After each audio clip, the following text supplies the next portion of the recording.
ये कहानी है एक नए शादीशुदा जोड़े की, राजा रघुवंशी और सोनम रघुवंशी की, जिनकी शादी 11 मई 2025 को होती है।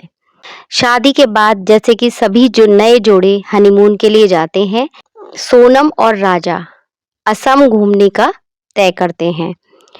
पहले उनका प्लान कश्मीर जाने का था, लेकिन पहलगांव अटैक के बाद उन्होंने कश्मीर जाने का प्लान छोड़ दिया और असम गए। वहाँ से वे इंदौर गए, इंदौर से गुवाहाटी। गुवाहाटी में उन्होंने कामाख्या देवी के दर्शन किए और उसके बाद वे चेरापूंजी चले गए। अब वहाँ पर उन्होंने एकांत में एक गेस्ट हाउस लिया। वहाँ पर ये लोग रुकते हैं। राजा एक स्कूटी को रेंट पर ले लेता है और उस स्कूटी से ये लोग पूरे शिलोंग में घूमते हैं और उस स्कूटी से ये लोग व्यूज एक्सप्लोर करते हैं।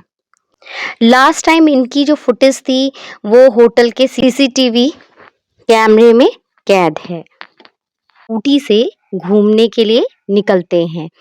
राजा को ट्रैकिंग करनी थी तो सोनम एक कैफे टाइप का होता है उसमें रुक जाती है और राजा जो है वो ट्रैकिंग के लिए चला जाता है। लास्ट टाइम उसकी अपनी सासू माँ से यानी राजा की मदर से बात होती है। वो बताती भी है कि उसने व्रत रखा हुआ है। इस तरह की बातें होती हैं। उसके बाद जब वो सोनम का फ़ोन मिलाती हैं तो सोनम का फ़ोन स्विच ऑफ जाता है और राजा का भी फ़ोन स्विच ऑफ जाता है।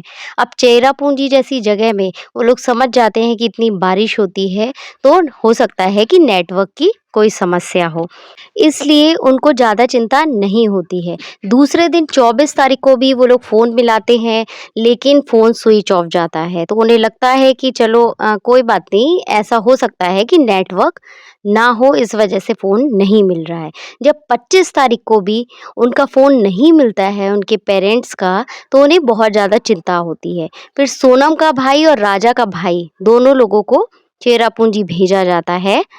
तब वो लोग वहाँ जाते हैं और पुलिस स्टेशन में रिपोर्ट करते हैं। पुलिस उन लोगों को ढूंढने में लग जाती है। अब सोनम का कहीं पता नहीं चल रहा है, सोनम कहाँ गायब हो गई है और उसका हस्बैंड राजा जो ट्रैकिंग पे गया था उसका भी कोई अता पता नहीं है। वहीं पर एक खाई जैसी होती है, वहाँ पर पुलिस जो है वो नीचे उतर के देखती है। वहाँ पे बहुत ही बुरी हालत में एक लाश मिलती है उन्हें। उसके बाद उस लाश को वो लोग लाते हैं। उसकी शिनाख्त राजा के भाई और जो सोनम का भाई था उससे कराते हैं। तो राजा का भाई जो है उसका हाथ देख के समझ जाता है कि ये राजा का ही शव है, क्योंकि उसके हाथ पर राजा गुदा हुआ था जो वो जानता था।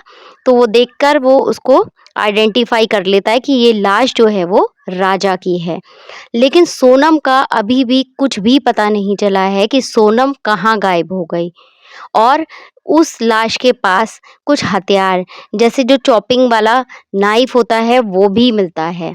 लेकिन अभी तक ये रहस्य बना हुआ है कि राजा की हत्या किसने की और सोनम अचानक से कहाँ गायब हो गई।